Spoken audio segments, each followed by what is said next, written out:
Au Bezrat Hashem, Parashat Vaïgash. Dans le commentateur, ils disent que cette paracha, c'est la plus difficile à commenter. C'est une des parachutes vraiment que ça fait même peur de commenter cette paracha. Et la raison est la suivante. Le Maggid Miduvna, il explique. Dans chaque paracha, il y a un tzaddik, il y a un rachat. Il y a le juste, il y a le mécréant. Bereshit, Adam, c'est un tzaddik. Après, il a deux enfants. Il a Caïn et Abel. Là, on peut parler de Caïn, c'est un tueur. Abel, il a été assassiné, alors c'est un innocent qui a été tué.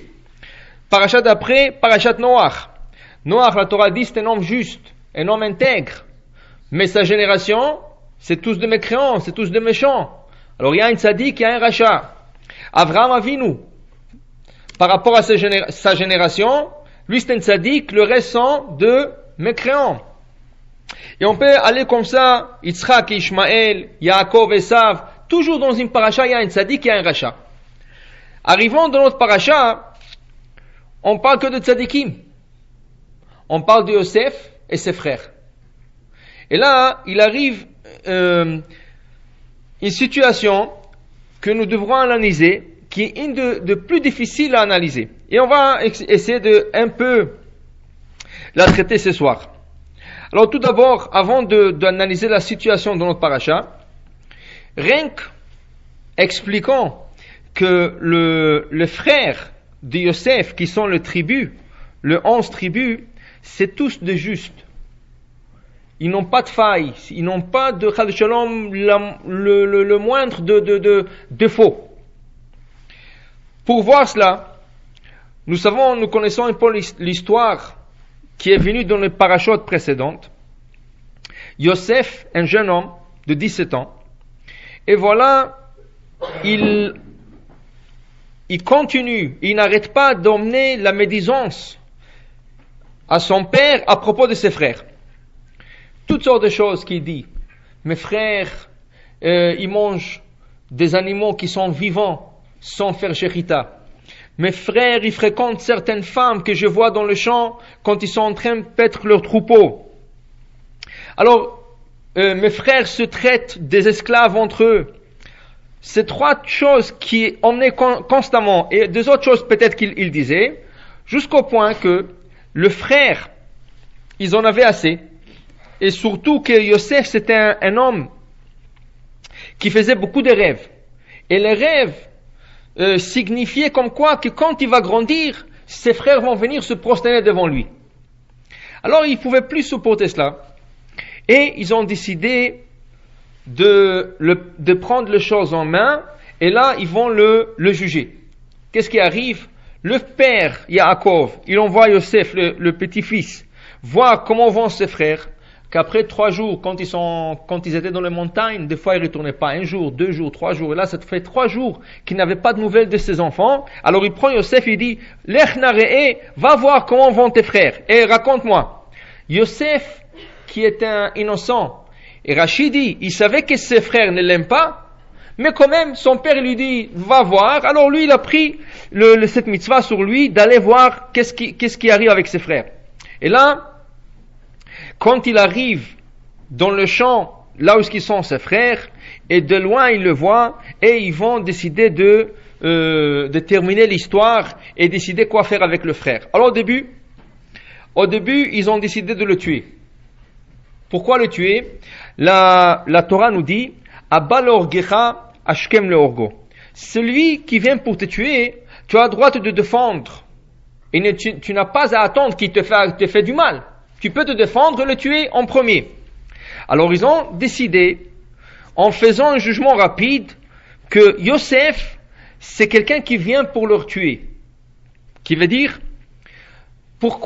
quel intérêt il a de toujours raconter la médisance à son père, voilà, mes frères ils font cela, mes frères ils font cela, mes frères ils font cela. Ça veut dire qu'il a dans l'idée qu'un jour, c'est lui qui va être le chef de la famille, il va déshériter ses frères et c'est lui qui va prendre l'héritage au complet de son père.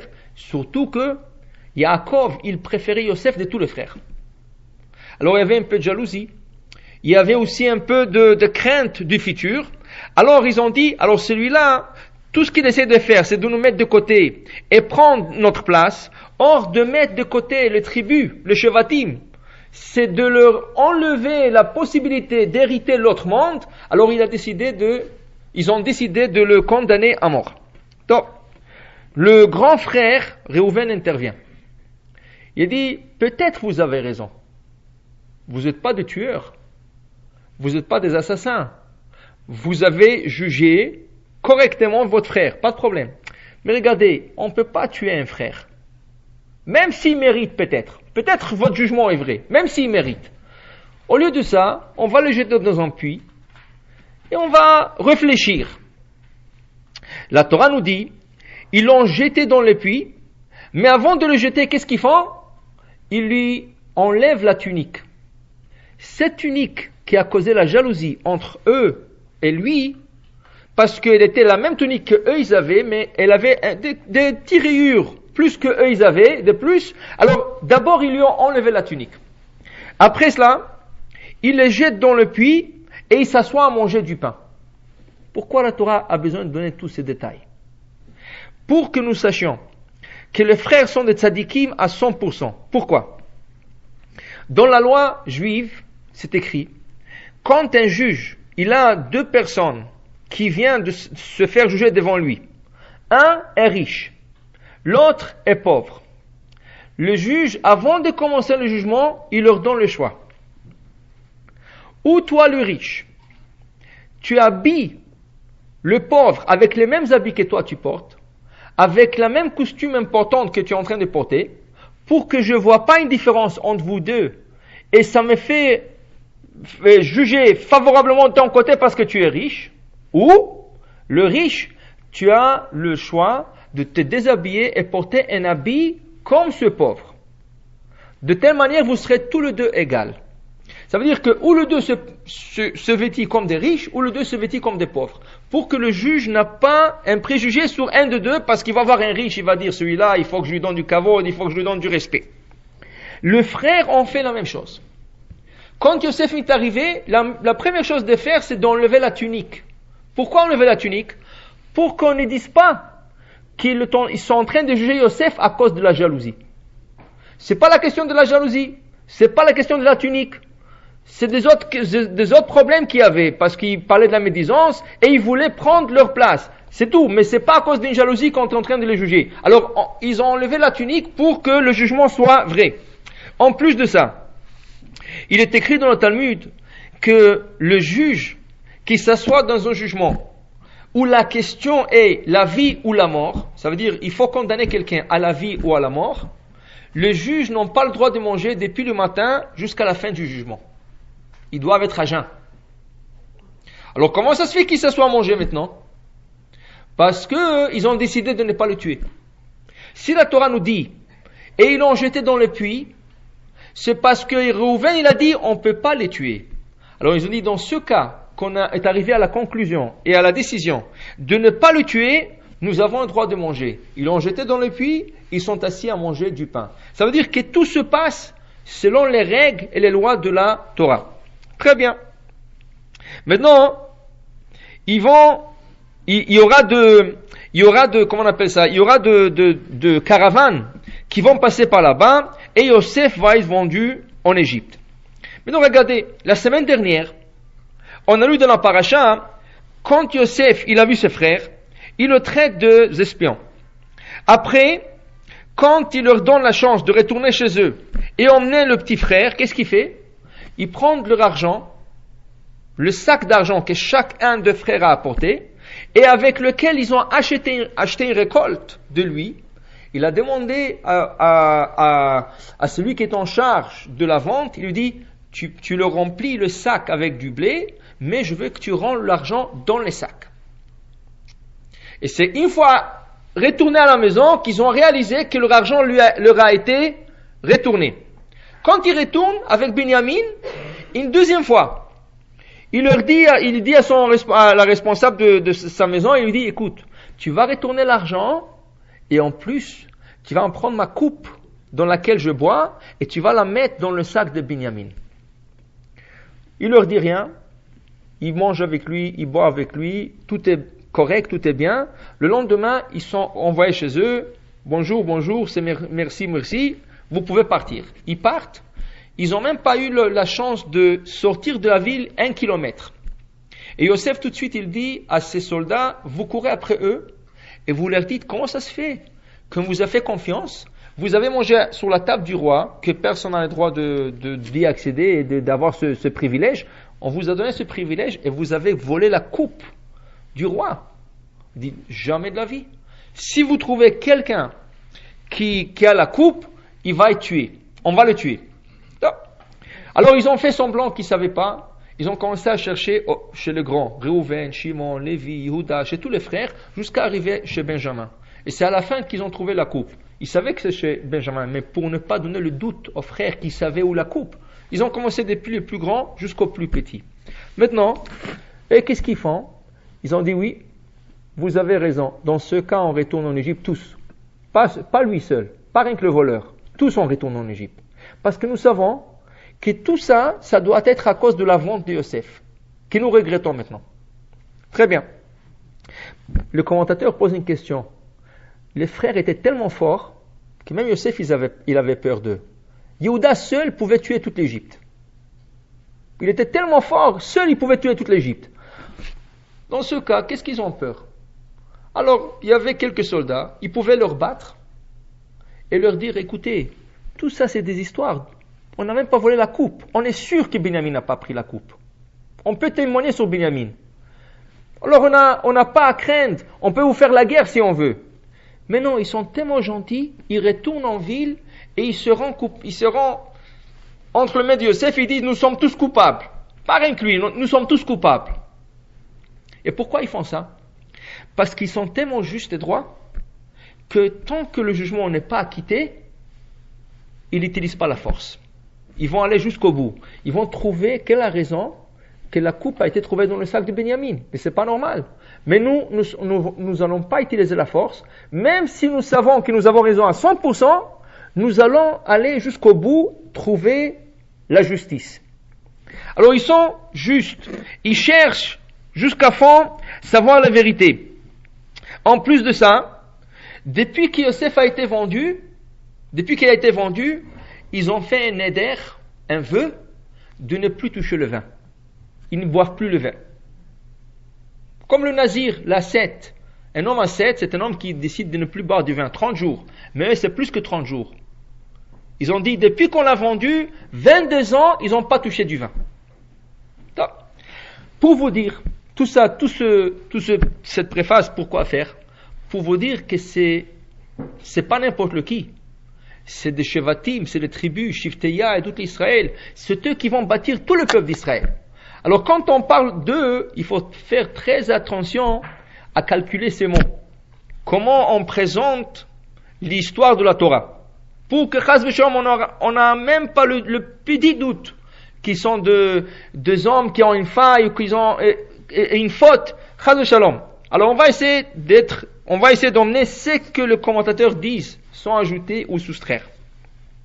Alors voilà, au début de notre paracha, Vaïgash elav Yehuda, et Yehuda s'approche vers ce gouverneur, qui ne sait pas encore si c'est son frère. Et il sait qu'ils sont tous blâmés, ou plutôt le petit frère est blâmé, d'avoir volé la coupe du roi. Alors il dit, écoutez, on est tous retournés, mais j'ai quelque chose à vous dire. Que ça vous plaît ou que ça vous plaît pas. Mais il faut que je vous parle à l'oreille. Comme ça, que personne n'entend. C'est entre moi et vous. Pourquoi il lui dit ça? Parce que jusqu'à date, il y avait un intermédiaire. Il y avait un traducteur qui parlait entre le frère et Yosef. Yosef parlait l'égyptien. Le frère parlait l'hébreu. Alors il fallait une traduction. Alors, depuis qu'ils sont descendus jusqu'à maintenant, ils n'ont jamais parlé directement au roi. Alors il y avait toujours la traduction. Là, Yehuda lui dit, écoute, sans traduction, je te parle en hébreu, il faut que tu comprends. Pourquoi? On dit, Dvarim ha'etzim min halev, nichnasim lalev. Des paroles qui sortent du cœur rentrent dans un cœur. Tu n'as pas besoin de comprendre son langage. S'il parle du cœur, tu vas comprendre tout de suite qu'est-ce qu'il veut te dire. Alors il dit, écoute, je ne veux pas la traduction, je vais te parler directement à ton oreille. Et il faut que tu comprends qu'est-ce que je suis en train de te dire. Ça va pas te plaire, mais il faut que tu écoutes. Qu'est-ce qu'il lui dit? Il dit, écoute, on ne voulait pas emmener Benjamin, on ne voulait pas l'emmener ici. C'est toi qui nous as forcés. C'est toi qui nous as dit, s'il ne descend pas, alors je prends Shimon et je ne vous le retourne pas. On l'a emmené. Mais on peut te garantir aussi que c'est pas lui qui a volé la coupe, on ne sait pas comment c'est arrivé. Ça doit être que Hachem est en train de faire les choses pour qu'on soit culpabilisé d'une manière ou d'une autre. Mais de toute manière, même si on est coupable, à cause de petit frère qui a disparu, ils n'ont pas dit qu'ils ont vendu le frère. Ce frère qui a disparu, mais une chose est sûre, Binyamin n'était pas avec eux. Quand ils ont vendu Yosef, Binyamin n'était pas avec eux. Alors il est impossible que ça soit à cause de cette faute. On ne sait pas quelle est la raison. Mais tu ne veux pas le toucher à lui. Une raison de plus, si tu le touches, il y aura un autre problème, plus grave. Le père, dès qu'il apprend la nouvelle, il risque de mourir. Donc, maintenant, quand il est en train de voir, Yosef est en train de voir ses frères, comment vraiment il se soucie pour le Binyamin et le père, alors il ne pouvait plus se retenir. Il avait envie de pleurer, il avait envie de vraiment tout dire à l'extérieur, mais une chose, il ne veut pas le dire en public, pour ne pas faire honte à ses frères. Là, on ouvre une petite parenthèse. Vous savez que la Gemara dit qu'il vaut mieux de se jeter dans une fournaise ardente, ou plutôt dans le feu, et de ne pas faire rougir quelqu'un en public. C'est mieux de sauter dans le feu et se faire brûler que de se moquer de quelqu'un et lui faire honte en public. Faire honte quelqu'un en public, c'est comme de l'avoir tué. Parce que vous voyez que la personne rougit au début, et après il devient tout blanc. Parce qu'il perd le sang. Tout le sang lui descend aux pieds. Là, c'est comme si tu l'avais tué. D'où on apprend ça?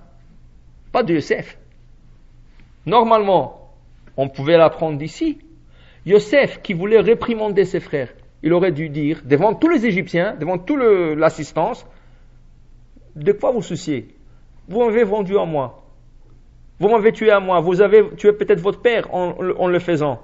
Mais pourquoi vous en faites tellement pour votre père maintenant à cause du petit frère Benjamin? Mais il a préféré de ne pas le faire. Mais la Gemara n'apprend pas de ce passage. La Gemara l'apprend d'un autre passage. Un passage qu'on a déjà vu. Il y a l'histoire de Tamar et son beau-père Yehuda. Yehuda, il a 3 garçons. Onan et Shelah. Est marié avec une femme qui s'appelle Tamar. Malheureusement, il décède. Alors, on lui fait marier la femme avec son frère, Onan, pour qu'il continue la suite de son frère. Lui aussi, il décède. Yehuda décide de ne plus marier Tamar au 3e, parce qu'il a dit, ça fait 2 maris ils sont morts, j'ai peur pour le 3e. Alors, pour faire l'histoire bref, c'est pas le thème de ce soir, ce qui arrive, il envoie Tamar chez ses parents, de vivre avec ses parents, il lui dit, quand tu es là, sera prêt, c'est là que tu vas le marier et continuer la suite de et Onan. Il n'avait pas du tout l'intention de la marier avec Shelah. Elle a appris cette nouvelle. Elle a appris aussi que son beau-père était dans sa ville, à côté de sa ville, après longue date. Alors elle s'est déguisée, et lui, quand il était en route, il y avait comme un ange qui l'a poussé, il lui dit, voilà, regarde une femme. Et lui, il a perdu sa femme. Yehuda, il a perdu sa femme. Il dit, regarde une femme, tu peux te marier avec elle.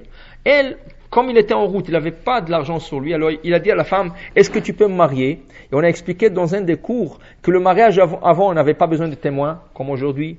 Le mariage d'avant, il n'y avait pas d'obligation de ketouba. Il n'y avait pas de ketouba. Tu pouvais te marier, tu pouvais te divorcer le lendemain.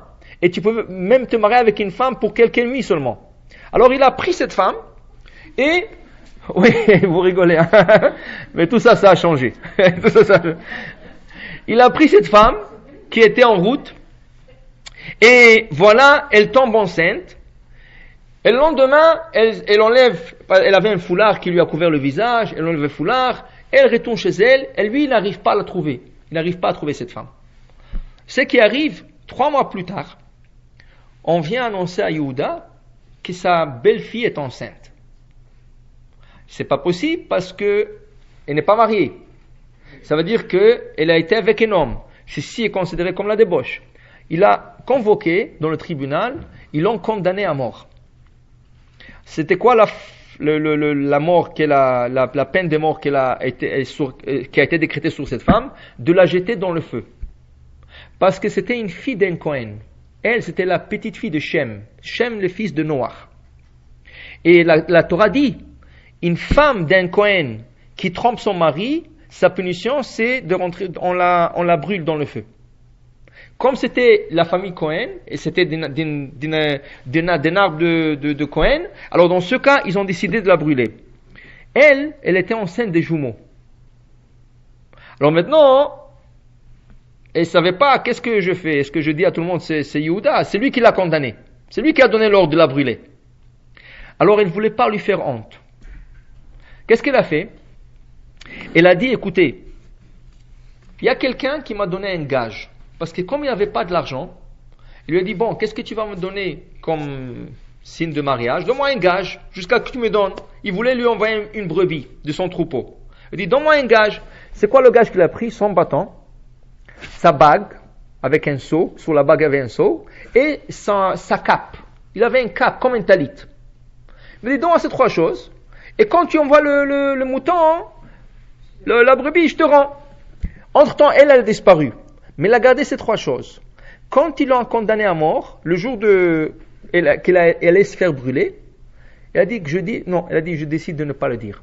S'il veut me tuer, qu'il me tue. Mais il ne va pas la tuer elle seule. Il va la tuer elle avec ces deux bébés qu'elle est en train de porter dans son ventre. Alors qu'est-ce qu'elle a fait? Elle a dit, écoutez, l'homme responsable de cette relation, il m'a donné un bâton, il m'a donné une bague, il m'a donné une cape. Et il a sorti ça, il a donné ça au tribunal. Yehuda, qu'est-ce qu'il fait? Il avoue. Il dit, je m'excuse, je ne savais pas, parce qu'elle a été couverte, la femme, quand il n'a pas vu la femme. Il ne savait pas que c'est elle. Il a dit, c'est moi le responsable. Et là, ils l'ont lâché, ils l'ont laissé. La Gemara apprend de ce passage que Tamar était prête de sauter dans le feu. Rien que pour ne pas faire rougir la face de son beau-père en public. Parce que s'il aurait dit, mais c'est toi le responsable, et je peux te donner l'heure, l'endroit, tout ce que tu veux, tout ce qu'on a parlé, devant tout le monde, il aurait eu honte. Mais il a préféré de ne pas le dire. S'il reconnaît, il reconnaît. S'il ne reconnaît pas, il a préféré de sauter dans le feu. De là, la Gemara apprend, il vaut mieux de sauter dans le feu, de ne pas faire rougir quelqu'un en public. Pourquoi on n'apprend pas de Yosef? Yosef, avant de se dévoiler, pour que pas que tout le monde sache que le frère l'ont vendu en Égypte, qu'est-ce qu'il a demandé? Sortez tout le monde. Il faut que je reste avec ces hommes isolés. La Gemara dit, Yosef s'est mis en grand danger. Pourquoi? Parce que vous allez voir tout de suite, quand il va se dévoiler, ils voudront le tuer. Alors on va voir. Mais pourquoi on n'apprend pas de Yosef qu'il vaut mieux de se jeter dans le feu et de ne pas faire rougir quelqu'un en public? Alors la raison est parce que Yosef, même si les Égyptiens seraient restés, il aurait une manière de détourner les choses. Il aurait pu dire, ça va, on est frères de sang parce que vous venez de Canaan, moi aussi je viens de Canaan. Il aurait pu détourner les choses sans que l'assistance le sache. Tandis que Tamar, il n'y avait pas de manière de sortie. C'était ou dire Yehuda ou dire rien. Alors il a préféré de ne dire rien et se faire brûler. Alors là, vraiment, c'est plus extrême. Tamar, c'est un cas plus extrême que Yosef. Parce que Yosef aurait pu détourner les choses. Il décide de ne pas faire honte à ses frères. Et voilà, il leur dit, Ani Yosef, je suis Yosef. Aod Avichai, est-ce que mon père est toujours vivant? Je suis Yosef, lequel vous avez vendu en Égypte. Maintenant, tout le monde se pose la question, qu'est-ce qu'il est en train de leur dire? Ani Yosef, ça va. Aod Avichai, est-ce que mon père est vivant? Pas besoin de dire mon père est vivant. Pourquoi pas besoin de dire vivant? Pourquoi? Parce que Yehuda vient de le dire. Si tu retiens Benjamin, le père risque de mourir. Ça veut dire qu'il est vivant. Ça veut dire qu'il est vivant. Pourquoi tu dis, est-ce que mon père est vivant? Il vient de te le dire. Que si tu prends Benjamin, le père risque de mourir. Ça veut dire qu'il est vivant. C'est pas du tout ce que Yosef est en train de dire. Yosef, c'est un tzaddik. Et chaque parole est pesée, chaque mot est pesé. Alors il dit comme ça, Ani Yosef, je suis Yosef. Maintenant, pensez un peu. Retournez 22 ans en arrière. Qui c'est qui était plus proche de son père, moi ou Benjamin? Yosef. C'était le préféré. C'était le seul qui fréquentait son père chaque jour. C'est ça la raison qui a emmené la jalousie des frères. Pourquoi le père, il préfère Yosef plus que les 11 autres frères? Alors il leur dit, vous avez peur que Benjamin, s'il reste ici, le père risque de mourir. Mais moi je suis Yosef, je t'aime mieux que Benjamin. Dans ce cas, je ne sais pas si vous n'avez pas menti. Vous m'avez dit toujours que votre père est vivant. Vous me dites maintenant que votre père est vivant, et si je retiens Benjamin, il risque de mourir. Mais si pour Benjamin, il risque de mourir, pour moi, ça doit être qu'il est déjà mort. Alors peut-être vous mentez. Peut-être vous dites pas la vérité. Je dois savoir la vérité maintenant. Oh, David Chai. Alors tout ce que vous avez dit jusqu'à date, dites-moi la vérité, je veux savoir. Est-ce que mon père est vivant? En plus de ça, je suis Yosef, le frère qui a été vendu en Égypte. Vous n'avez pas pensé sur une autre chose? C'est écrit que les frères, quand la famine a commencé, ils sont descendus en Égypte, pas rien que pour acheter la récolte. Ils sont descendus aussi pour sauver leurs frères. Pourquoi? Ils ont regretté. Ils ont dit, il a 17 ans, le pauvre, il est beau. Il y a tellement de tentations et l'Égypte, c'est un pays pervers. Alors, il faut qu'on le sauve parce que c'est plus grave de mettre quelqu'un dans la tentation spirituelle que de le tuer. S'il l'aurait tué, au moins il serait parti directement Gan Eden. Tous les martyrs, tous ceux qui ont été tués parce qu'ils sont juifs, ils ont tout de suite une part de Gan Eden. Tandis que celui qui a été mis dans la tentation spirituelle, s'il est tombé, il perd sa part Gan Eden. Dans ce cas, il leur a dit, Ani Yosef Hashem achartem oti Mitzrayma. Vous m'avez vendu en Égypte, vous êtes descendu pour me sauver, mais il y a 22 ans, vous n'avez pas pensé qu'il y a un risque spirituel que je quitte la religion, que je ne sois plus un juif? Là, la Torah nous dit, le frère ne pouvait pas répondre. Velo yachlu echav, ses frères ne pouvaient pas répondre à ces questions. Kiniv alum et panav, ils sont retournés 22 ans en arrière, et là ils ont réalisé que le jugement qu'ils ont fait, ils l'ont jugé, c'est pas rien qu'ils l'ont vendu. Il y avait une faille dans le jugement. C'est quoi la faille? Oui, Yosef mérite d'être vendu, peut-être même d'être tué à cause de toute la médisance qu'ils disaient contre eux. Mais une chose n'était pas en place, c'est quoi? Le père. Pourquoi le Yaakov, il a dû subir toute cette conséquence? Pourquoi Yaakov, il a dû être en deuil 22 ans? C'est écrit que Yaakov ne voulait pas se consoler 22 ans. Normalement, chas v'shalom, si quelqu'un décède, la Torah dit que la personne, après 1 an, commence à oublier. C'est pas qu'il oublie au complet, mais ça commence à rentrer déjà dans la normale et petit à petit, toujours il y a des souvenirs, mais c'est pas aussi douloureux que la première année. Là, 22 ans, Yaakov n'arrivait pas à se consoler. Alors, tout était bien, mais une chose n'était pas bien. C'est quoi? Par rapport au père, c'est là qu'ils ont fauté. Et ça, ils pouvaient pas accepter. C'est pour ça que le Midrash nous dit, Yosef s'est mis en grand risque. Quand il a fait sortir tout le monde, il est resté seul avec le frère, qu'est-ce qui est arrivé? Le frère voulait le tuer. Mais pourquoi? Si vous êtes des justes, et si vous dites que vous faites tout selon la Torah, il vient de vous prouver que vous avez eu tort il y a 22 ans. Pourquoi le tuer? Non, maintenant ils disent, mais maintenant, tu nous as mis dans un autre problème maintenant. Yosef, tu viens de créer un plus grand problème pour nous. Pourquoi on voulait te vendre? Pourquoi on voulait te tuer au début? Parce qu'on croyait que tu es en train de nous poursuivre. Tu es en train de nous enlever l'héritage de l'autre monde, que tu voulais être le père de la nation, tu voulais nous mettre de côté, et c'est toi qui vas prendre la place de Yaakov. Alors, tu es en train d'enlever notre part dans l'autre monde. Alors on t'a jugé, et on a décidé qu'il vaut mieux t'éloigner de la maison. On t'a vendu. Mais là, il y a un problème maintenant. Tu nous as mis dans un plus grand problème. Maintenant que tu nous as prouvé que nous avons eu tort, ça veut dire que durant 22 ans, notre père a souffert. Et on va le payer. Où? Dans l'autre monde. Ça veut dire qu'arrivé là-bas, ils vont pas nous donner accès, rien qu'à cause de ce faux jugement qui a duré 22 ans. Vous savez que j'ai écouté une fois, il y a l'année dernière, je sais pas, aux États-Unis, ils ont trouvé quelqu'un qui a été condamné, qu'il a assassiné quelqu'un. 15 ans plus tard, ils ont trouvé que c'est pas lui. Maintenant, l'État veut le payer. Des millions de dollars. Mais est-ce que des millions de dollars vont compenser 15 ans en prison qu'il a passé? Ça va pas compenser. Ils peuvent lui donner 20 millions, 30 millions, 50 millions. Ça va pas compenser les 15 ans. Il a perdu 15 ans de sa vie. Alors les frères, ils sont en train de dire qu'ils ont enlevé 22 ans de la vie de Jacob.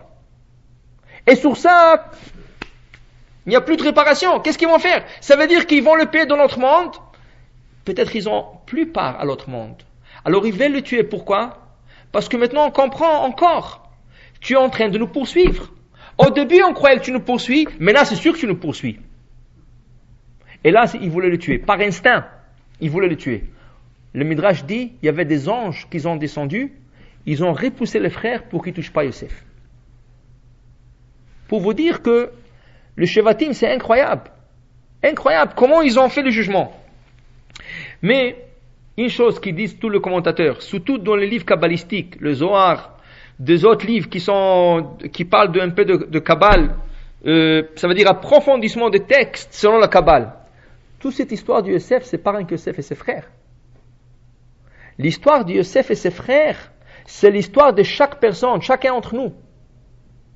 Après 120 ans, qu'une personne doit venir devant Akadosh Baruch Hu et dire voilà, j'ai fait ça, j'ai pas fait ça, et on va le juger sur ce qu'on n'a pas fait. On sait. Ce qu'on n'a pas fait, on sait. Si on n'a pas observé Shabbat, on sait qu'on n'a pas observé Shabbat. Alors, on s'attend. On sait qu'on n'a pas mangé kasher. On s'attend. Mais là, le problème, c'est pas ce chose. Tu peux être shomer Shabbat, tu peux être un homme qui mange kasher, tu peux observer tous les mitzvot. Là, tu es sûr de toi. Si tu es shomer Shabbat, tu es tellement sûr de toi qu'après 120 ans, qu'est-ce qu'ils vont me dire? Tu n'as pas fait Shabbat, je suis sûr que j'ai fait Shabbat. Tu peux pas, ils vont pas me juger sur des fautes d'ignorance. C'est impossible. Il n'y a pas, même le plus juste, il a quelques défauts. Ils vont pas me dire tu n'as pas fait ça. C'est impossible de tout faire. Mais j'ai fait mon maximum. Quand j'ai mangé kasher, j'ai fait au maximum de manger kasher. Mais là, c'est pas le problème. Le problème, ils vont sortir des situations et de moments où la personne volontairement n'a pas observé le Shabbat. Où la personne volontairement n'a pas mangé le kasher. Où il n'a pas fait ci. Et pourquoi? Là, tu vas venir avec des excuses. Vous savez, c'était une telle et telle situation que je ne pouvais pas observer le Shabbat. J'ai dû profaner le Shabbat. Et dans telle et telle situation, j'étais dans l'obligation de manger le pas kasher. Dans la vie de l'homme, il y a toujours des situations où il est obligé de faire. Bon, il y a toujours ce qu'on appelle anus rachamana patre. Quand tu es dans la situation et tu es mal pris, ça s'appelle un cas de force majeure. Dans le cas de force majeure, ils ne peuvent pas te juger au ciel. C'est un cas de force majeure. Le problème est-ce que vraiment c'était un cas de force majeure? Ou toi tu l'as créé? Il y a des fois des cas que la personne se crée. Je peux vous dire un exemple. Très facile, très banal et vous allez comprendre tout de suite. Tu travailles dans une compagnie. La période de fête arrive. Il y a 20 ou 30 gens qui travaillent dans la compagnie. Ils ont décidé de faire une fête de fin d'année ou début d'année, je ne sais pas quoi. C'est ça? Bon. Alors tout le monde va dans un restaurant. C'est sûr que tout le monde sont des non-juifs. Alors ils vont aller tous dans un restaurant non kosher. Et ils t'invitent. Tu as le choix de dire oui ou non. Tu dois dire non. Oui. Mais si tu dis non, mais tu n'es jamais social, tu vas jamais avec nous. Toute l'année, tu n'es pas venu manger le lunch avec nous. Chaque fois, tu as ton sandwich, tu viens jamais avec nous. On va ensemble au théâtre, on va ensemble au cinéma, on fait des activités ensemble, on travaille tous ensemble, mais tu es jamais avec nous. La pression, ça existe. La pression, ça existe toujours. Oui. Bon, alors à cause de cette pression, tu as décidé d'aller. Tu as décidé d'aller. Tu es parti. Tu es assis. Et tout le monde mange des steaks, de poulet farci, de grillades, tout ce que vous voulez. Et toi, tu es là et l'odeur te monte dans le nez. Alors, qu'est-ce que tu dis? Mais je peux pas. Tout le monde te dit, mais tu es pas venu nous regarder. Alors, prends une salade. Tu prends la salade. Mais quand même, c'est rien que l'entrée, ça, c'est rien. Le poisson, qu'est-ce qu'il y a dans le poisson? Le poisson, c'est cachère. On va le mettre avec des écailles, avec le nageoire. On va te le frire sans l'huile, sans rien du tout. Mais la poêle à frire, elle n'est pas cachère. Il y avait des crevettes qui ont été cuites dedans, jusqu'à 5 minutes avant. Et ça, il n'y a pas besoin de mettre de l'huile. Et la pression, jusqu'à que tu tombes. Est-ce que tu peux dire, ça c'est un cas de force majeure? Non. Pourquoi? Tu t'es créé la situation. Tu avais le choix de dire non, d'être traité comme un homme non social ou une femme non sociale, et peut-être il t'aurait un peu mal vu, mais tu n'aurais pas perdu ton travail. Et même si tu aurais perdu ton travail, ça ne vaut pas le risque de manger non cochère. Ça veut dire que c'est toi qui as créé la situation. Oui? Maintenant, très bien. Mais tu vas insister au tribunal céleste. Non, écoutez, je ne pouvais plus, c'était trop de pression, et je travaille, j'avais peur de perdre mon travail. Très bien. Venez, on va prendre un autre cas dans ta vie à toi, ta vie personnelle, on va voir comment tu as réagi. Voilà, un homme. On l'appelle, le matin, le soir, on lui dit, écoute, il y a 9 personnes à la synagogue, il nous manque une personne. Toi, tu dis, mais non, je viens d'arriver du travail maintenant. Je suis tellement fatigué, j'avais une journée très fatigante et tout. On te dit, mais si tu viens pas, on n'aura pas minyan. Il dit, non, mais essayez de trouver, il y a tellement de gens sur la liste, tellement de membres et tout. Pourquoi vous m'avez choisi à moi? Et lui, le gars, il lui dit, mais si tu viens pas, on peut pas prier. Et lui, il insiste. Alors, vous savez comment ça marche? Je vais vous dire comment ça marche. Quand tu appelles quelqu'un de la synagogue, il ne veut pas venir, il te donne 1000 excuses, mais on a besoin de lui. Alors, il t'a dit non à toi, tu l'envoies son meilleur ami. Un autre gars qui est là. Alors lui, il appelle. Alors Yaakov, tu viens, on a besoin de toi. Non, écoute, Isaac m'a appelé déjà, je lui ai expliqué, je suis fatigué, je ne peux pas venir. Il dit, s'il te plaît, on n'a pas minyan, on a besoin de toi, ça fait 20 minutes, on attend, tout le monde a besoin de partir et tout, il faut que tu viennes. Non, et notre l'appelle, non, le gars, rien à faire. Mais il y avait une pression ici. Et ici, tu es en train de gâcher la nuit de 9 personnes. Parce que ces gens qui ont pris leur temps de venir et prier, ils ont besoin du minyan, et toi, tu peux le compléter. Tu es fatigué, ça va, tout le monde sont fatigués. Un petit effort, et tu serais venu. Tu as fait l'effort d'aller avec tes collègues au restaurant, pourquoi tu ne fais pas l'effort pour le spirituel? Là, Kosh Baruch, c'est là qui va. C'est pas le cas d'aller au restaurant, c'est pas du tout ça, tu peux te justifier encore. Tu peux dire, le problème, on va te sortir un autre cas de ta vie, où tu aurais pu faire l'effort et tu n'as pas fait. Alors on te dit, pourquoi ici tu n'as pas fait, ici tu as fait? Et ici tu es tombé, ici tu as fait tomber des autres. Alors c'est ça le problème. Et c'est ça que la Gemara dit. Le problème dans la paracha, c'est Yosef, c'était le plus petit frère. Et quand il a réprimandé ses frères, en quoi? En disant quoi? En Yosef, c'est tout. Je suis Yosef, est-ce que mon père est vivant? Qu'est-ce qu'il a dit? Il n'a pas dit une réprimande. Tout ce qu'il a dit, pensez 22 ans en arrière. Vous dites que Benjamin peut causer la mort de son père. Et moi? Quand j'étais vendu il y a 22 ans, vous n'avez pas pensé sur le père. Bon, moi je ne mérite pas, mais le père. Vous souciez pour le père maintenant. Vous n'avez pas pensé il y a 22 ans de ça? Et c'est ça que la Gemara dit. Chaque personne doit avoir peur, pas de quand il se trouve dans un cas de force majeure, pas de ça. Toi tu dois penser dans un autre cas, comment je me suis conduit, ou comment je vais me conduire. Si tu vas te conduire la même chose, on peut dire, bon, cas de force majeure, il s'est conduit la même chose. Mais si pour l'autre cas, tu avais une autre attitude, une autre manière d'approcher le cas, alors on va te dire pourquoi dans l'autre cas non. Et c'est ça que la Gemara nous dit. Le jugement du ciel est tellement méticuleux que on ne sait même pas à quoi s'attendre. on essaye de faire le mieux, c'est tout. On essaye de faire le mieux.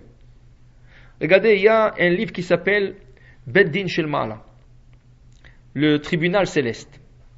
Ça, c'est un livre qui emmène des témoignages de gens, des tzadikim qui sont partis déjà dans notre monde, et ils sont venus dans des rêves des autres gens, ils ont raconté leur jugement. Il y a toutes sortes de choses. Par exemple, il y a un tzadik qui est revenu dans un rêve d'un son ami, il lui a dit, ils l'ont jugé dans l'autre monde, à cause de Shabbat. Il a dit, mais toi, tu étais l'exemple parfait du Shabbat. Comment ça se fait qu'on t'a jugé? Il dit, non, vous savez pas qu'est-ce qui est arrivé. Il marchait dans la rue. Vous savez maintenant, pour fondre la neige, ils mettent des petits cailloux, des petites pierres écrasées, du sel, des grains de sel et tout sortes de choses. Il marchait dans la rue, il y avait un petit caillou qui lui est rentré dans le soulier. Ça vous arrive des fois, non? Il y a un petit qui s'enfile et il va jusqu'aux orteils. Et tu n'as pas enlevé t'enlever le soulier, alors tu marches avec. Lui, il a marché dans un endroit qui n'avait pas d'érouve, avec ces cailloux qui étaient dans son pied. Ils l'ont jugé qu'il a transporté le jour de Shabbat. Maintenant, regardez jusqu'où ça va. Maintenant, il a dit, pour quelqu'un d'autre, il n'aurait pas jugé. Mais lui qui était très méticuleux dans ses actions, ils l'ont jugé. Pourquoi? Non, c'est pas qu'il faut pas être méticuleux. Et ça, c'est pas du tout. Mais pour vous dire, de la même manière qu'ils l'ont jugé sur ça, ça va être aussi la récompense, ça va être très grande pour tout le Shabbat qu'il a observé, de la manière qu'il a observé. Mais pour vous dire, dans le tribunal céleste, les jugements, on ne sait jamais quoi s'attendre. On ne sait jamais quoi s'attendre. C'est pour ça que on dit qu'on essaye de faire notre mieux. Et notre cas, un homme qui était Chazan, qui était Shaliach Tzibour, qui faisait l'officiant de la prière. Quand il est monté dans le ciel, on lui a montré des fleurs. Dans le ciel, il a vu comme des astres, mais tous les astres avaient la forme des fleurs. Il a dit, c'est quoi ce fleur dans le ciel, c'est quoi ça? Il dit, ça c'est toutes les fautes que tu as fait quand tu as fait ta prière. Chaque faute, elle a créé un de ces fleurs. Pour vous dire. Alors on ne sait pas, mais une chose est sûre. Yosef, après qu'il s'est dévoilé à ses frères, et il leur a dit à Yosef, il leur a dit une chose extraordinaire. Ve'ata, maintenant que vous avez compris le message, maintenant que vous avez compris c'est quoi votre faute il y a 22 ans, et vous regrettez parce que je vois que vous êtes sincères, ils étaient sincères, ils ont pas arrêté de dire, tout ça c'est à cause de la vente de Yosef. Quand il leur a traité des espions, ils ont dit, quels espions? Ça doit être à cause de la vente de Yosef. Quand il leur a pris Shimon, ils ont dit, c'est à cause de la vente de Yosef. Quand ils voulaient prendre Benjamin, ils ont dit, à cause de la vente de Yosef. Ils ont compris. Ils ont dit, on sait qu'on est en train de payer la vente de Yosef. Il leur a vu, et lui il a écouté cela. Il a vu combien ils sont sincères. Il leur a dit une chose. Ve'ata, et maintenant que vous avez compris le message, alteatsez-vous. Il ne faut pas se rendre triste. Parce que si tu vas te rendre triste, et tu vas commencer à penser sur ça, rien que tu vas te mettre le regard rien que à ça, tu risques de ne plus rien faire. Qui veut dire que, il est en train de leur dire, une personne qui fait une faute, il faut regretter, mais il faut sincèrement la regretter. Il faut faire tchouva tamishkal, ça veut dire, de la même manière que tu as fait la faute, c'est de la même manière que tu dois la réparer. C'est pas faire n'importe quoi. Si tu as mangé non kosher, dorénavant tu dois manger super kasher. Quelque chose qui a le moindre de doute, tu ne le touches pas. Si tu as profané le Shabbat, dorénavant quand tu vas faire le Shabbat, tu vas apprendre les lois de Shabbat. Pas rien qu'observer le Shabbat. Parce que tout le monde on essaie d'être Shomer Shabbat. Mais si on n'apprend pas, on ne sait pas qu'est-ce que c'est. Qu'est-ce que c'est Shomer Shabbat? On ne sait pas. Si tu apprends pas, comment tu vas savoir? Tu peux faire des choses banales. Tu épluches un concombre. Tu vas dire quoi? Éplucher un concombre, c'est un péché? Mais oui. Des fois, éplucher un concombre, c'est un péché. Si tu l'épluches bien avant le repas, c'est un péché. Ça s'appelle le triage. Tu as le droit d'éplucher ton concombre rien qu'une demi-heure avant le repas de Shabbat, pas plus que ça. Ça veut dire que si vous savez que votre mari, il arrive, on va dire 11h30, midi de la synagogue, Tu n'as pas le droit de faire la salade à 10h, à 10h30, parce que ça c'est enlever le mal du bien. Tu enlèves la peau du concombre qui est mangeable. Ça s'appelle borer. On n'a pas le droit de le faire. Mais tu vas dire, mais depuis quand? Comment? Pas grave. Si vous le faites parce que vous savez qu'ils arrivent normalement à cette heure-là, vous l'avez fait en permission. Même s'ils ont tardé. Mais l'idée est de savoir plus ou moins, ils arrivent plus ou moins toujours presque à la même heure. 11h30, 11h, midi moins quart, midi. Alors vous savez que vous avez une demi-heure avant ça. Il peut avoir une grande bar mitzvah, 2-3 bar mitzvah, ils ont tardé d'une quart d'heure. Ça va. Mais au moins, comme vous l'avez fait avec une bonne intention, ça va. Mais il y a des gens qui savent même pas qu'éplucher des concombres, éplucher toutes sortes des oranges, toutes sortes de choses. C'est ça? Ça peut être des fois une faute. Mais si tu apprends pas, tu sais pas. Trier des habits. Vous voulez vous habiller pour Shabbat. Vous rentrez dans vos garde-robes et vous commencez à bouger tous les habits. Selon le Sainte des c'est un problème. On n'a pas le droit de bouger les habits dans la garde-robe. Il faut choisir directement l'habit que vous voulez. La meilleure des choses, c'est préparer avant Shabbat. Vous savez, vous avez 2 ou 3 habits à porter Shabbat, vous préparez et comme ça vous prenez directement l'habit. Oui, non, c'est pas tout bien parce que si vous avez des oranges, des pommes et des bananes, et je veux que les pommes, je n'ai pas le droit de toucher aux oranges et aux bananes. Ça veut dire, j'ai un bol, et dans le bol, j'ai des oranges, des pommes et des bananes. Et je veux une pomme. Je n'ai pas le droit de déplacer la pomme, la banane ou l'orange. Je dois prendre directement la pomme. Maintenant, si la pomme se trouve en bas, c'est ça, là, je n'ai pas le choix. Je dois déplacer. Mais je dois le manger tout de suite aussi. Je ne peux pas déplacer la pomme parce que je veux la manger. Pourquoi? Parce que tout ce que je ne veux pas est considéré comme déchet. Halachiquement, c'est pas du déchet. La banane, c'est pas du déchet. Mais au point de vue de l'halakha, de la halakha qui s'appelle le triage, tout ce que je ne veux pas est considéré comme déchet. Alors, j'ai le droit de le faire une demi-heure avant de manger, pas plus que ça. Il y a tellement ça c'est rien qu'un exemple en passant. Dans le Shabbat, comment préparer la dafina? Où je le mets? Dans le four, sur le four, dans le croque-pot. Est-ce que j'ai le droit d'ouvrir le couvercle de la marmite pour voir s'il reste de l'eau? S'il reste pas de l'eau, j'ai ouvert le couvercle. Il y a de l'eau, de l'évaporation qui reste. Est-ce que j'ai le droit de le remettre? Parce que toute cette eau va tomber dans la marmite qui est brûlante. Ils vont se faire cuire. J'ai ouvert le couvercle. Je vois qu'il y a des pommes de terre qui sont pas encore cuites. Est-ce que j'ai le droit de recouvrir la marmite? Il y a tellement de choses. Alors je vais faire le Shabbat. Et je le fais. Mais si je n'apprends pas, je ne peux pas le faire. Alors si quelqu'un a trébuché sur le Shabbat, il a fait quelque chose qu'il ne fallait pas faire, à cause d'un cas de force majeure, on va dire. La réparation, c'est quoi? La réparation, c'est d'aller apprendre les lois du Shabbat, pour faire mieux le Shabbat. Alors Yosef, il leur dit, Alta'atzevou. Il faut jamais se rendre triste. Ah, regarde, qu'est-ce qui m'est arrivé, Bon, il faut regretter, il faut faire teshuva, mais jamais devenir triste. Il raconte sur un grand rebbe,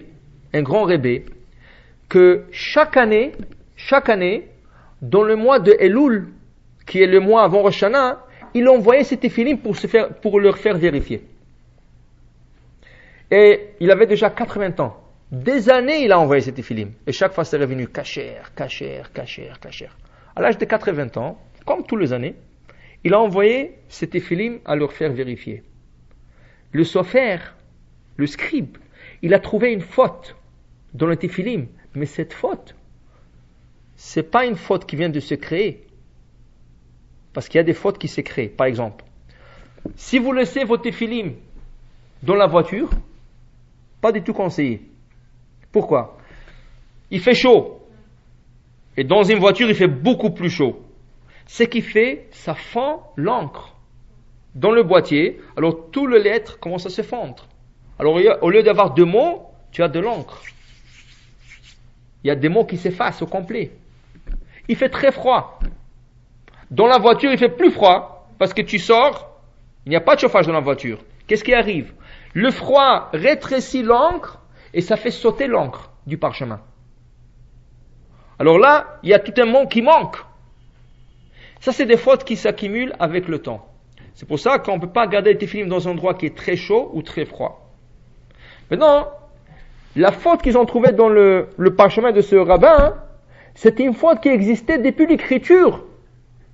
Depuis le départ, quand il a acheté. Mais c'est des années qu'il a vérifié les téphilim. Et toujours on lui a dit, c'est correct, c'est bon, c'est bon. Vous savez c'est quoi le problème maintenant? Ça veut dire que tous les années, il avait les téphilim quoi? 30 ans? 40 ans? Tous les années qu'il a posé ces téphilim, il n'a pas fait la mitzvah de téphilim. Oui. Si votre mezouza n'est pas cachère, tout le temps qu'elle n'était pas cachère, c'est comme si vous n'avez pas eu mezouza sur la porte. Oui. En plus de ça, c'était une bénédiction en vin. Chaque matin, il faisait, même s'il ne savait pas. Chaque matin, quand il venait et il posait ses téphilim, il y a une bénédiction. Les Ashkenazes, ils font en deux. Ça veut dire que tous les 40 ans ou 30 ans, les bénédictions étaient en vin.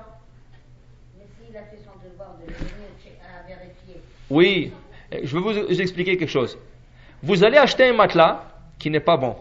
Le vendeur est tellement bon, il vous a roulé. Il vous l'a vendu, et depuis qu'il vous l'a acheté, vous avez le mal de dos. Vous avez eu déjà des mal de dos, mais là, c'est devenu pire.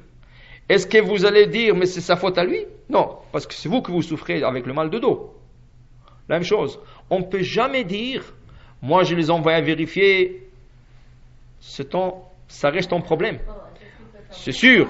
On ne va pas le juger. On ne va pas le juger au ciel avec toute la rigueur comme quelqu'un qui n'a pas posé de filim. Mais il serait que, oui, il y avait un bracha en vin, et il serait qu'il n'a pas posé de filim. Alors ils ne vont pas lui donner le crédit. Tout ce qu'il peut faire au ciel, peut-être, ils vont dire, bon, on ne va pas les punir, parce que ce n'était pas sa faute, mais d'autre part, on ne va pas lui donner le crédit de filim. Il n'a pas posé de filim, oui ou non? On ne peut pas les punir. Mais on ne va pas lui donner le crédit comme quelqu'un qui a mis ses filim. Alors ce rabbi-là, le scribe, le gens autour de rabbi, quand ils sont venus l'annoncer que les téfilim n'étaient pas cachés, ils n'étaient même pas capables de le dire. Il avait 80 ans. Et s'ils le disent, il va leur poser la question, mais ça fait 30 ans que je vous donne le téfilim, vous avez dit que c'est correct. Ils seront obligés de le dire que la faute était depuis le premier jour qu'il les a achetés. Donc, ils lui ont rien dit. Chaque fois, il demande, d'après où mes téfilim, parce qu'on lui a donné un téfilim d'échange, on attend.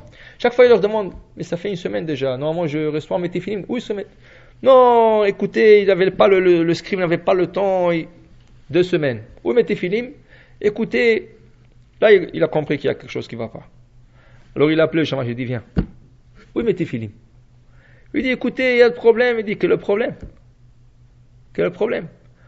Alors il a vu qu'il est hésitant, il ne veut pas le dire. Il dit, écoute, il faut que tu me dises le problème. Il dit, bon, je n'ai pas le choix, vous me mettez au mur. Je dois vous dire que le téfilim, ils ont une faute, mais la faute existait depuis que vous l'avez acheté. Ça veut dire que c'est comme si vous... Le rabbi, dès qu'il a entendu ça, il a commencé à taper les mains, à sauter, il est monté sur la table, il a dansé. Waouh, l'autre il a dit, waouh, il est devenu fou. Qu'est-ce qu'il arrive? Donc, alors il dit, Mechila, il dit, excusez-moi. Il dit, pourquoi? Je suis très content. Il dit, mais quoi vous êtes content? Ça fait 30 ans que vous n'avez pas mis le téfilim, de quoi vous êtes content? Il dit, non, je suis content que vous avez trouvé la faute au moins quand j'ai 80 ans, et pas après que je suis dans la tombe. Parce qu'au moins maintenant, je ne sais pas combien il me reste à vivre. 1 an, 2 ans, 10 ans, 20 ans, au moins maintenant je peux ramasser le crédit jusqu'à la fin. Mais si vous l'avez trouvé après, ça veut dire que je serai mort sans la mitzvah du tout, mais au moins j'ai la chance de faire la mitzvah quelque temps. Pour vous dire que jamais une personne qui a fait une faute, il ne faut jamais désespérer. Ah, mais ça fait... Des fois, vous entendez des gens, il ne faut pas faire ça Shabbat. Mais ça fait 10 ans, personne ne m'a dit rien, ça veut dire que ça fait 10 ans, je ne fais pas le Shabbat. Peut-être. Tu ne vas pas être puni, parce que tu ne savais pas. Mais de rien avant, tu vas recevoir la récompense. Ça veut dire qu'une personne qui se rend triste, il va dire, mais si c'est ça, personne m'a dit, il y a des gens qui peuvent arriver même à abandonner la religion à cause de ça. Personne m'a dit, comment ça se fait, et il désespère tellement. Alors Yosef, il leur a dit, écoutez, j'ai compris. Il voulait les tuer. Pourquoi il voulait les tuer? Parce qu'ils ont dit, Tu nous as enlevé la chance d'aller dans l'autre monde. Maintenant qu'on a compris qu'on t'a mal jugé, ça veut dire que dans le ciel, ils vont nous juger à cause de ça. Le 22 ans qu'on a causé du tort à notre père, qui ne pouvait pas se consoler, ça va être un problème. Alors là, il est en train de dire non. La première des choses, altéatsez-vous. Il ne faut pas se rendre triste. La première des choses, j'ai vu déjà que vous êtes sincère, et vous avez fait teshuva, et vous avez vraiment regretté, dorénavant, on va ouvrir une nouvelle page, on va commencer tout de nouveau. Pour dire que voilà, une personne doit faire très attention de ce qu'il fait. Parce que beaucoup de fois, il nous arrive à croire que nous avons raison. Beaucoup de fois. Ça peut être entre deux amis. Ça peut être entre un homme et sa femme. Ça peut être entre deux frères. Toujours. Écoutez cette histoire.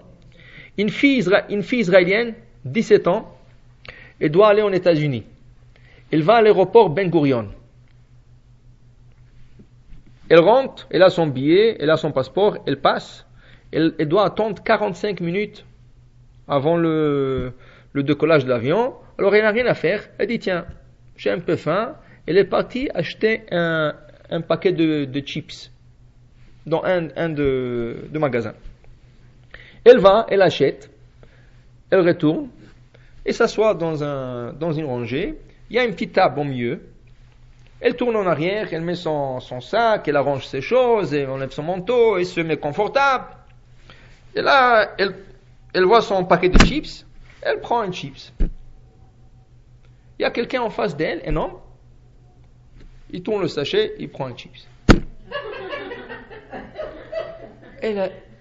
Maintenant, elle a 17 ans, le gars, il a peut-être 50 ans. Elle dit qu'elle route pas cet homme. Mais elle a peur de lui dire quelque chose. Il est plus âgé qu'elle. Elle prend un autre et le gars se sert encore.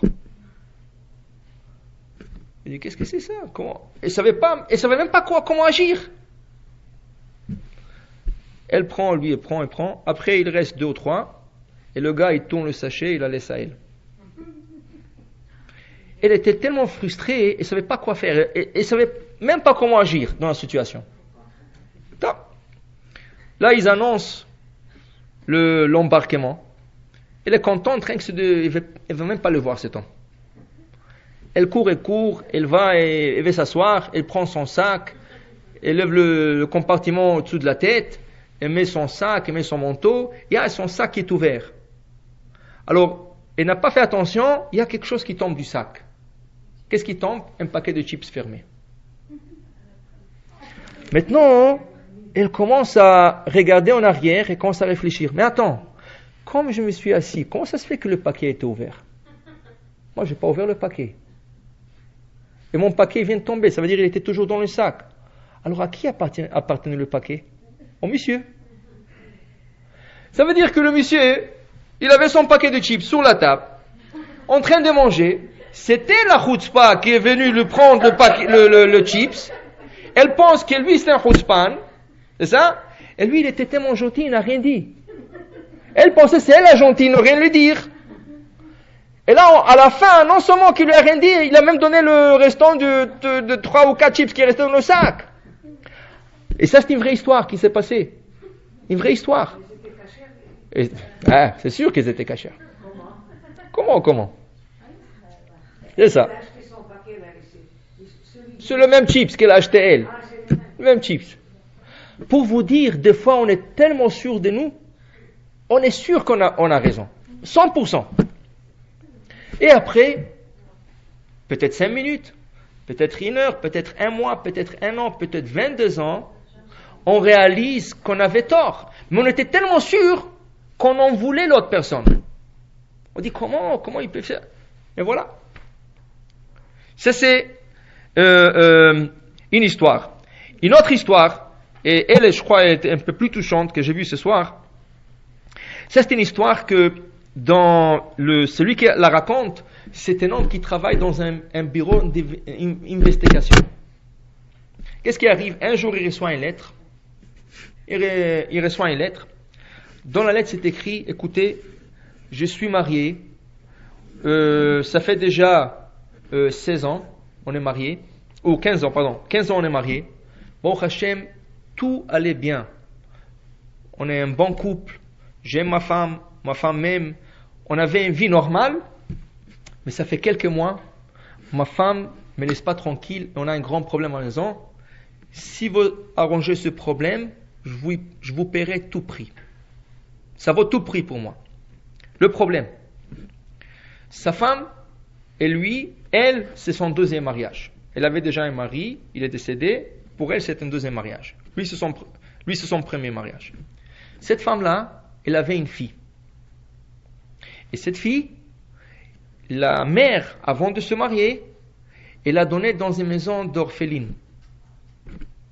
Maintenant, la fille, elle avait 6 ans. Ça veut dire qu'aujourd'hui, après 16 ans, elle a 21 ans. La femme, quand elle a donné la fille dans la maison, elle lui a dit, elle était petite, elle avait 6 ans, elle lui a dit, ma fille, je te promets, un jour je viendrai te prendre. Une petite fille de 6 ans, vous pouvez imaginer comment c'est ancré en elle. Ces derniers temps, sa femme ne reste pas tranquille, elle n'arrive pas à fonctionner et sa vie privée même est gâchée avec lui parce qu'elle a promis à la fille et il faut qu'elle récupère la fille. Mais vous savez comment ça marche. Une fois qu'il leur donne dans la maison des orphelines ou des orphelins, après ils trouvent des familles qui adoptent ces enfants, mais là tout reste confidentiel. Tu ne peux pas retracer. C'est même, la loi est interdite. Même celui qui doit faire l'investigation, il a un problème. Il dit, mais comment je vais investiguer? C'est impossible. Où est-ce que je vais tracer cette fille maintenant? Le monsieur, il lui dit, à tout prix, on est prêt à payer pour trouver parce que ça va me donner le shalom bayit, ça va me donner la paix à la maison. Ma femme ne me laisse pas tranquille. Et en plus de ça, il lui dit, le seul détail qu'on peut te donner, que la fille, elle aimait la musique. Elle a un talent pour la musique. C'est tout ce qu'on peut te dire. Va maintenant en Israël, tout Israël, où tu vas chercher tout ça? Donc, lui, il a dit, bon, il va commencer par les maisons des orphelins pour voir. Mais c'est sûr, là où il allait, on lui a dit, écoute, on ne peut pas te donner. Même si on aurait su, on ne t'aurait pas dit. On n'a pas le droit, c'est contre la loi. C'est contre la loi. À la fin, il est arrivé quelque part, et le monsieur, c'est sûr qu'il voulait rien lui dire. Mais il a dit, je peux t'assurer quelque chose. Je ne peux pas te dire où elle est, c'est contre la loi. Mais je peux t'assurer que cette fille, elle a une bonne carrière. Elle s'est fait une bonne carrière. Ça au moins, Baruch Hashem. Bonne carrière en quoi? Alors lui, en sortant, tout de suite, ça lui a fait la connexion. Il aimait la musique. Alors peut-être, elle s'est fait une carrière en musique. Les chanteuses, on ne sait pas. Il a commencé à dire, mais par où je commence? C'est impossible de retracer tous les chanteurs aux chanteuses israéliennes. Il a dit, attends, le chanteur ou celui qui a un talent pour la musique, ils vont fréquenter de magasins d'instruments musicaux. En Israël, il y a il dit pas le nom, mais il dit, il y a un magasin qui est vraiment spécialisé dans les instruments de musique. Il est parti là-bas. Il leur a dit, écoutez, est-ce qu'il y a de gens qui viennent acheter tout ça? Il a posé toutes sortes de questions. On lui a donné 3 noms de 3 chanteuses qui fréquentaient le magasin et qui venaient acheter des instruments ou toutes sortes de choses pour la musique. Donc, il a 3 noms, au moins il a où commencer. Maintenant, lui, il savait pas comment tu parles à cette personne. Est-ce que ta mère t'a laissé? Ça se dit pas ça. Comment tu commences la conversation? Comment tu commences rien qu'à attirer quelque chose? Il a dit à sa femme, tu sais quoi, moi je peux pas. Il vaut mieux que ça soit entre femmes. Maintenant, une de ces 3 filles-là, de femmes-là, elle faisait comment on appelle ça? Elle faisait de trucs pour le public religieux. Elle faisait pas des Shabbatons, non, comment on appelle ça? De regroupements et de soirées musicales pour lever des fonds, pour les shivot, pour toutes sortes de choses religieuses. Alors il a dit à sa femme, tu sais quoi? J'ai une bonne idée. Tu vas appeler cette femme, tu vas lui dire que tu as une organisation de charité et tu as envie qu'elle joue la musique cette soirée-là et tu veux savoir qu'est-ce qu'elle chante et entre-temps que tu lui parles, tu essaies d'avoir son passé un peu. Donc, la femme, elle a appelé cette chanteuse. Elle dit, écoutez, on a une organisation de chesed et on voudrait faire une soirée pour une levée de fonds. Est-ce que tu peux nous aider? Parce qu'on a écouté que tu aides beaucoup à ces... Elle dit, oui, bien sûr. Alors, ils ont fait un rendez-vous les deux femmes et ils ont décidé de se rencontrer à 8 heures du soir quelque part. Quand la femme de cet investigateur est arrivée, la femme déjà, la chanteuse était déjà là. Mais elle avait la tête entre ses mains, comme ça, couvert avec ses mains.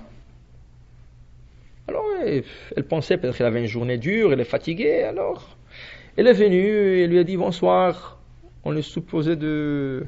Il dit oui, asseyez-vous, mais elle lève pas la tête. Il dit peut-être c'est pas un bon moment, voulez-vous rencontrer un autre temps? Il dit non, ça va, dites-moi qu'est-ce que vous voulez et moi... Rien à faire, elle lève pas. À la fin, elle lève la tête et elle commence à regarder partout elle ne regarde pas à elle, elle regarde partout dans le plafond. Alors la femme commence à lui parler, écoutez, en vérité, je vais te dire, je suis pas venu ici pour tzedaka. Mon mari c'est un investigateur, il m'a envoyé d'investiguer un cas. Et voilà, qu'est-ce qu'il y en a? Effectivement, c'était elle. Ça l'a touchée, elle a dit, ma mère, moi je ne reconnais plus ma mère. Elle m'a dit, il y a 15 ans, elle m'a promis de venir me chercher. J'ai déjà grandi, j'ai 21 ans, j'ai fait ma carrière et tout, et les gens sont venus. Et depuis, c'est resté en elle, qu'elle est contre sa mère. Alors la femme lui dit, mais rien que s'il te plaît, une question, ce qui me dérange, pourquoi tu ne me regardes pas? Pourquoi tu regardes? Il dit, qu'est-ce que je vais te dire? Que je suis aveugle. Elle ne voulait pas que je le sache. Il lui dit, tu sais, quand je fais des soirées, personne ne sait qu'elle est aveugle. Il y a toujours des rideaux sur l'estrade. Il y a quelqu'un qui la place sur l'estrade. Elle chante et tout, personne ne sait. Et quand le show est fini, il ferme le rideau, il y a quelqu'un qui l'enlève.